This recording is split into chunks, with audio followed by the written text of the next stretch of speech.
Hey guys, it's RCK, and I'm glad to have you back here again for our next Slaanesh episode we have going on. So let's go ahead and jump on in. Here we capture 37 new slaves. We see another battle here. Now this is with the god, the prophet and the god. It seems Demi-Lich is there as well. And actually, this time it took out one of his heroes. So that's very interesting to see. I don't think you'll get this guy back. Don't believe so anyway, so that's interesting. Here we have our battle in the fortress. If you remember correctly, we are storming it. The turn before we checked to make sure we didn't need mage support. So instead we went ahead and stormed it. All that we lost was 2 marauders and a lesser chaos spawn. Definitely had sent a little bit of overkill in for these 20 undead. But we were able to take them out very easily. We had a few events, minus the minion. We gained a lab and a bane blade, minus 10 income from the province. We see that the vampires attacked Middenheim, Necrarch versus the state captain. This is the arena. That's what it is. So our chieftain was killed by the keeper of bridge. So interesting. Let's watch this just to see what his god is. Surprised he sent it in. Frostbrand, Miner's Greaves, Book of Grudges, Air 7, Earth 5, Death 5, Nature 3, has Regen, Reinvig, is twice born, so just in case if he does die, he will come back for him. Very interesting. He's getting that regen from the Book of Grudges there. The Revig from that. The boots, very interesting. Very, very high air for sure. Wow, okay, so the Necrarch was able to kill the Keeper of the Bridge. That was surprising. Earth 2, Astral 1, Death 3, Blood 1 here. Let's see what he's got.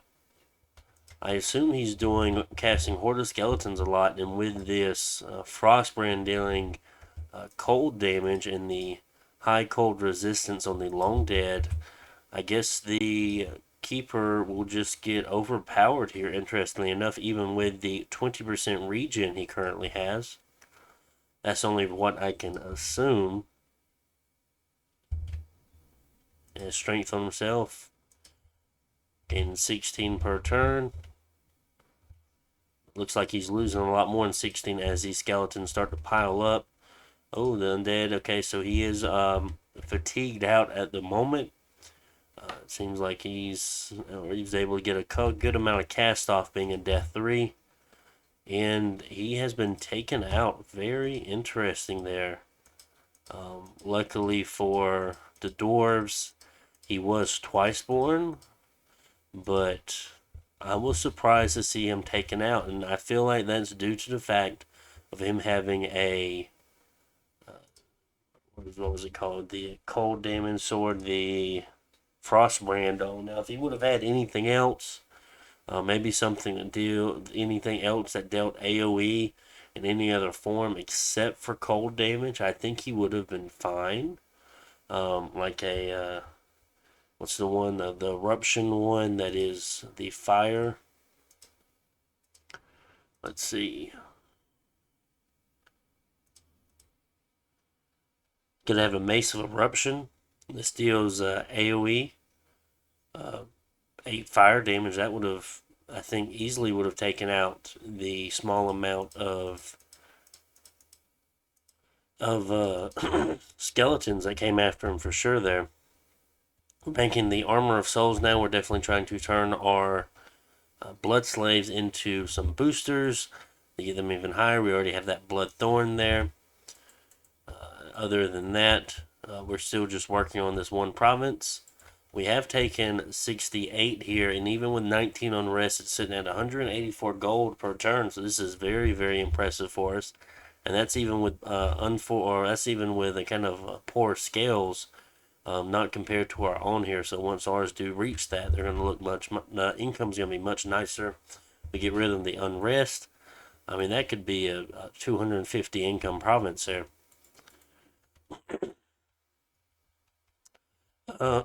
Sorry, I've been kind of congested lately. We do catch Mindenheim here at 35 and 32, so that's interesting to see now that we have started moving some scouts over. They do have a fort at 34, which is another nice farmland. I assume that's another large farmland as well. So just doing a lot of blood hunting, like I said, isn't the most efficient way to do it, so don't necessarily go by this and think this is the right thing to do. If you want to get more of an idea of what to do, check out my Pangea series. The Pangea game was played after this one, and I have a much better idea of how to blood hunt efficiently. I mean, other than that one province, we are doing a whole lot of researching. We are trying to go up to Alteration 7 for those Fog Warriors on the battlefield. That will give us a great benefit from battle to battle in combat. I mean, regardless if our troops are super killy, I mean, it will make them extremely durable. And then all of our sorcerers here, they're able to cast it in a communion, whether it's Astral or Blood. We can use our cultist as the communion batteries very easily and cheaply because we are starting to have so many of them in any of these provinces. We do need to go ahead and build a temple here, and we are with the Chaos Lord. It's starting to push our dominion in that. We need to get it searched as well. It already has a lava lake, so it's giving us a fire and water gem per turn anyway. So we are starting to empower one of our high maguses here. And if I'm not mistaken, we are not sure what we were empowering him in. Maybe possibly Earth 2. Can't remember if that was the amount there because I know it wasn't blood. It possibly could be an Earth 2 in order to make one of these crystal coins on top of Earth boots. Just due to the fact of that we don't have any Earth 2 mages. And I don't think you can random an Earth 2. No, you cannot random an Earth 2 mage either. So I'm pretty sure at this point we are empowering him in level 2. Just in order to get us to level. Actually, that would give us up to a level 3, that one in particular, with a booster being Earth Boots on them. And it'll make all the other ones Earth 2. So they'll be communions in Earth 2. I probably wouldn't throw my Earth 3 out there necessarily. And then after that, I think we do plan to empower him in blood. Now, usually enough, I do not empower a whole lot like that, but due to the fact of due to the fact that we're needing a blood, we do have a blood water and a blood astral, but we do not have a blood earth and a blood fire to break us into high fire, being the archfiend. Oh no, I think it's the archbishop or archfiend. Let me check. Archdevil. Oops, I was wrong on both accounts. And then on top of that, we would already have an Earth 3. So by the time we got a ring, we'd be able to cast Father Earth, giving us even higher Earth power. And he's also a great mage on top of that, or combatant. So that will cover us in Earth. This will cover us in Fire. And we already have the high water here from the Ice Devil. Our god is able to cast that. Later on, I mean, we could turn those casters that did get us Father Earth or the Archdevil into Infernal Crusade casters, along with Infernal Forces casters. I do like the Infernal Crusade more. I feel like the best ones, really the only ones I really use when it comes to these level 9 summons, is the Demon Knight one and the Infernal Tempest one that gives you Storm Demons. Those are usually the only two I use there. I don't think I've really ever cast the Forces of Ice or Infernal Forces anyway. Not with the nations that I've played. Have I wanted to? I mean, I think Forces of Darkness is good just because it gives you more than these other spells do, but it's not necessarily one I've ever really cast either. And I do kind of plan on going for some Demon Lords just because I've never had them before. So I think that would be quite interesting. We do need to hit 7 to make a few Keeper of Secrets. I think they will be pretty fun to try out as well. So we do have a lot of things we look forward to. That is going to be, we're going to head to Blood 7 after Alteration 7. We want to make sure we're fairly strong in our combat magic. Not necessarily evocation magic, but just buffs. I do really like buffing armies, and if you already have a very strong unit, like these Chaos Warriors and units like those, I mean, once you start putting Fog Warriors, Mass Protection, things such as that on them, they will really, really get strong. So that's going to be very, very nice for us. So after that, we just have some site searchers moving in. You're going to search that province and then head out. As far as anything else go, we do see a little bit of the Tomb King still left. We see that they won that battle there with the Demi-Lich. I didn't actually see that they won that. Dwarves attacked them and was defeated. Very interesting to see them run. Very surprising there. Let's see what this Demi-Lich has. So there's the prophet. We looked at him last turn. So it's an E5 D6 Demi-Lich. Very interesting. Maybe just their inability to be able to kill him, but I don't know. They should be fine. Oh, okay, so the prophet is doing a lot of distracting right now. Gotcha. Does... I'm not seeing like fear or anything. Oh, that does have Fear 5. That's what's going on here on top of Twist Fate. That only stops one attack, doesn't it?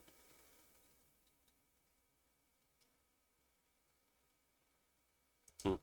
So, yeah, it was the fear making a mass rout here, and due to more than likely the loss of HP from them running, caused the rest of them to rout.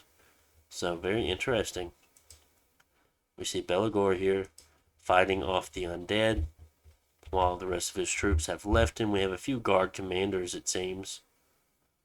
Looks like those fellows are on guard commander now. These are just crossbows that have gotten really close. He's not fatigued out. Just casting spells, it seems. I guess he was on advance and cast spells. Maybe. That Demi-Lich just being able to constantly make these skeletons here. Only casting Rays of Skeletons, not Horde of Skeletons, interestingly enough. Kind of showing us where the Tomb King's research was or wasn't. Very interesting for sure. So yeah, so he's still sitting on the capital there. So that's interesting to see. And of course, we know that the vampires have won. Champion's Headband was awarded as a prize. So even though they have basically nothing left, they were able to beat the dwarves' Keeper of the Bridge in the arena, which was a very interesting turn of events there. So let's move over to turn 35. I do see we do have our prophet have moved over to 45 after he claimed that golden throne. He's just started to preach from there just because our dominion was kind of low. Otherwise, I mean, the scales look pretty decent as far as these goes. I'm looking up here at this. If anyone was wondering why I was clicking around so much, I was kind of looking at how the scales change, clicking around on there. We do see that the Chaos Dwarves also do have very, very nice scales. So we don't necessarily need to push our scales because theirs is just as nice as ours. If anything, theirs might be a little bit better just due to the fact, what do we prefer? So we prefer cold 2. It's at heat 1 and we're at cold 3. Okay, so actually ours is a little bit better just because we have that -5 at being at cold 3, whereas being at 1 heat would put us at -10 income. So that's the only downside there. Just losing about a 5%. But yeah, that will be the end of turn 34, so we'll go and check out turn 35. There we go.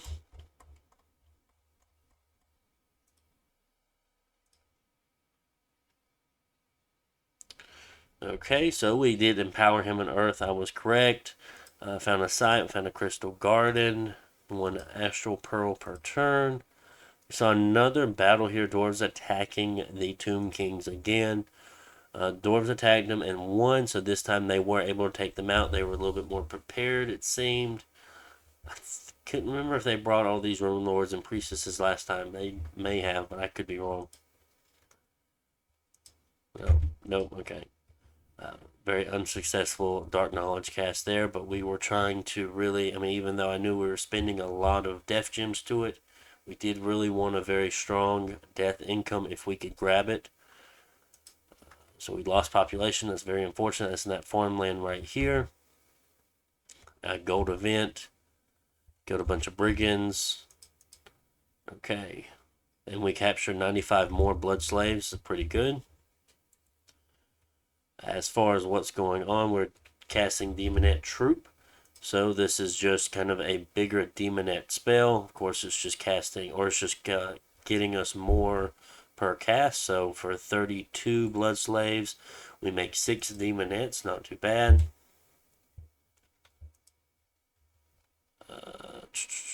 Researching. We probably should have been doing something here. Lots and lots of blood slaves we have to move away. Forging the earth boots now to go up to Earth 3. After that, we're going to forge the crystal coin.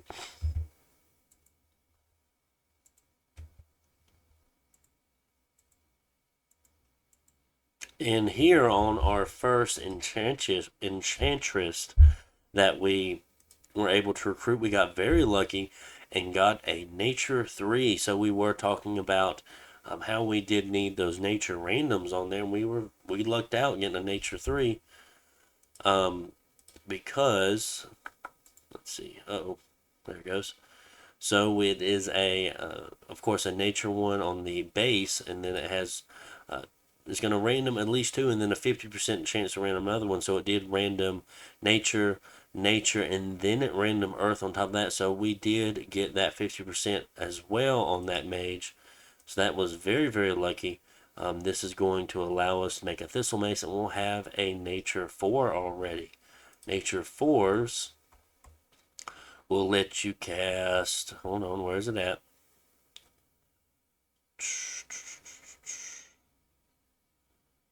Not far shoulder. Awaken Ivy King. And it will also. So 5 is for Fairy Court. So we don't have enough for 5, but we can get there fairly easily. So that was a very, very nice enchantress that we could have random there. Other than that, a nice enchantress would be something along the lines of a fire water random, because then we would be able to boost them up to fire 2, water 2, and make the pin 2 items, pin 2 scepters. I forget what they're called right now. That will be that's our next random that we're kind of looking forward to. Other than that, we really don't have a whole lot going on. Making lightless lanterns. Our research is going up fairly well. Last turn was 900 and some. Now it's almost 1100. Definitely working on that. Going up to alt 6 next turn. Still working our way to 7. This does allow us to get darkness, soul vortex. What else would be a decent one to have? And that's really it. I mean, Frozen Heart actually is pretty decent since we have so many water randoms on our shamans. So that is something you have to keep in mind that could be useful in a pinch. So yeah, these are pretty good ones as well. Do any of our guys have something like Spirit Sight? No, I know the Warriors don't. These guys, no, they don't have Spirit Sight. That is unfortunate. They do. Dark Vision 50. They have Dark Vision. Yeah, okay. I mean, Darkness isn't as great as I thought. I mean, it probably could be better. Well, then we'd have to rely on Sacreds at that point. But the Demonettes, though, and any demons past that we do summon, I believe, do have. I don't. Do I have any demons sitting somewhere? There's a gnome in that province. Let's see. I should have one somewhere. There we go. They have Dark Vision 100. So when we're working towards our demon army, which that is our main goal in this game, is to have a extremely large demon army or demon armies, along with demon mages in them, being demon lords and whatnot. So this is going to be very, very interesting. I thought it was going to be a very fun theme to go for. But once we do get around to having a lot of these either storm demons, demon knights, or demonettes, we will be planning on doing things like darkness whenever we kind of phase out of these human troops who cannot see in the dark. So next we're going to go on to turn 36. Not too much to say here on this turn since we aren't at war. So these don't go as slow as normal. We can still do 3 a episode. Okay, so here we do see a global go up. Mother Oak, not too surprising. Seems kinda late being turned 36, but it's okay. Demon Troop. So we're casting Sea Dogs. I'll tell you why in a minute. So we found a Galena Verdict Greenery. Let's see what kind of site this is. It's just a Nature 1. Where did we cast those Sea Dogs at? Shit, I don't even know. Hold on. I don't know why we cast them up here. So we are moving them. I didn't know that the shamans had such poor leadership. We're gonna try to go underwater with the the Sea Dogs. So we're gonna see how that goes. Did we make it? No, we didn't make any here. Probably a poor decision, but we're gonna try our best. We do have a decent amount of water gems that we need to do something with, and breaking into this water here, there's so much untapped potential that is just waiting for us to come and take it. Great land, we don't have to go to war for it. We're not losing much. If anything, we're not going for the Sea King. We're not going that route to get higher water, so we don't need to really spend our gems in that way. We are just going for Ice Devils instead. So this is a good opportunity to try to get in the water. I don't think it was the best route to go, but we'll see. Crystal coin, lightless lanterns, as much as we can. More demonettes. Another thistle mace. I did want a couple extra in case we could do like mass protection from any of these forts. We just drop a thistle mace onto one of these shamans, and they, with that extra gem, they'll be able to cast mass protection. Other than that, we do need to get another booster or another nature booster to get at least a nature 3. And we can do that once we do achieve getting to those rings that I talked about, because that will let us get another nature booster, being the Moonvine Bracelet. We can actually probably could have already have casted these here, these Rings of Sorcery and Rings of Wizardry.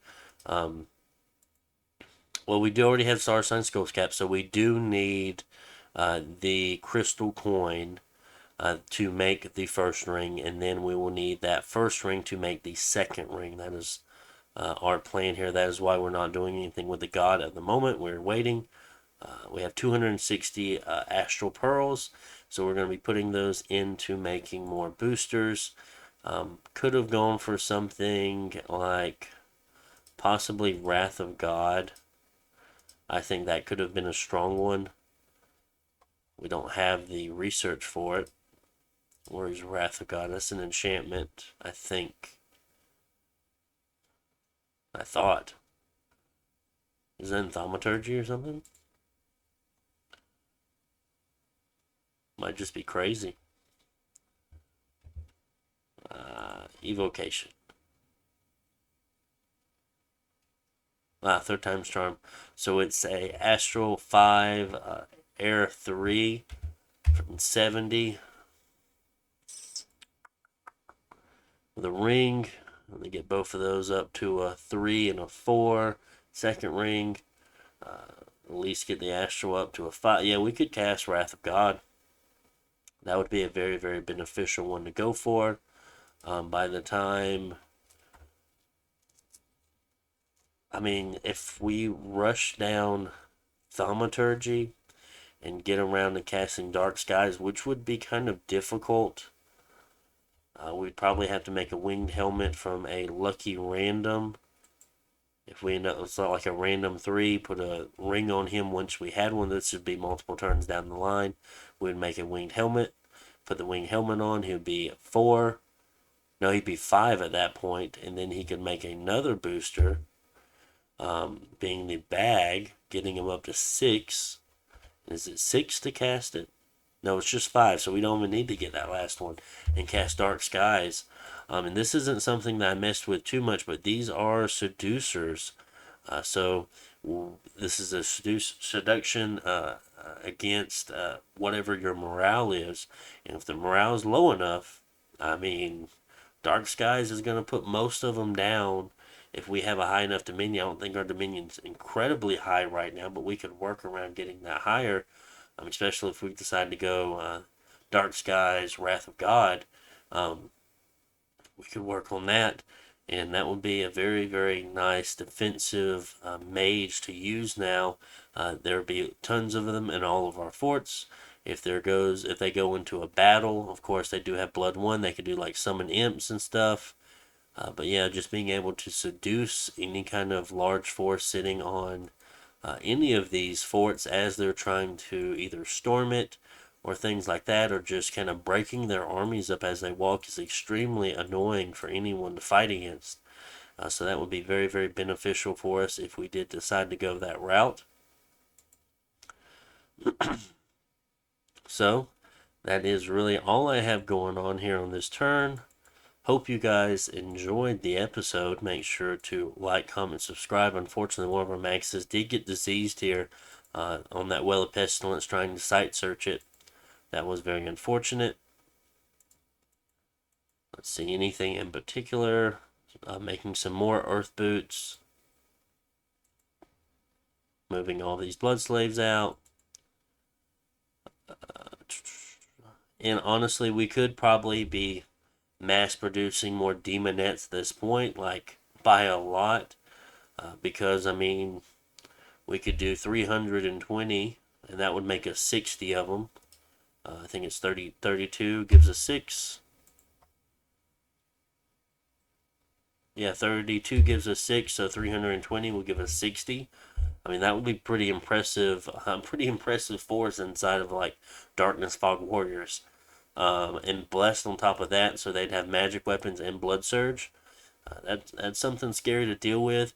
We really haven't worked with it too much because those cat mages that really would be the ones summoning them, like this one here. I think this one can as well, or do they need? No, they're able to do it. We could be making them, but we just have so many of them out site searching at the moment. It would be tough to produce them as fast as that. And we're in no current war. We have no upcoming war. We have naps with the dwarves, Nuln, in the Chaos Dwarves. I played extremely passive in this game, which, I mean, it's okay. We did have naps with everyone. Not saying, oh, it's not like someone couldn't break a nap, but I felt very confident in my ability to respond to something respond to a threat fast enough, even if it was recruiting or summoning. I wasn't too scared or worried about that. So we are definitely working on building up our infrastructure and cranking out a ton of mages, as trying our best to get blood slaves on top of that. So yeah, definitely we're into the research kind of booster phase of the nation right now, because we expanded so well. I mean, it's not like we're hard up for money. We took super nice scales, and we're almost at 4,000 gold, and we've only taken one province for someone, and that was it. And it's already up to 266. I think that's around what I guessed it at. Actually, I think that's what I guessed at, but we do have better scales that will start to improve this even more. So that is a very, very nice province for us to have. We do need to go ahead and take 46 though. That is the one thing. I should be on the ball with that a little bit faster, but I'm not too worried. I mean, we do know that Nolan has been busy fighting the vampires, and this is probably a level 3 throne, if not a pretty big level 2. So, not too worried about it. So, it's looking pretty good so far. Hope you guys enjoyed. See ya.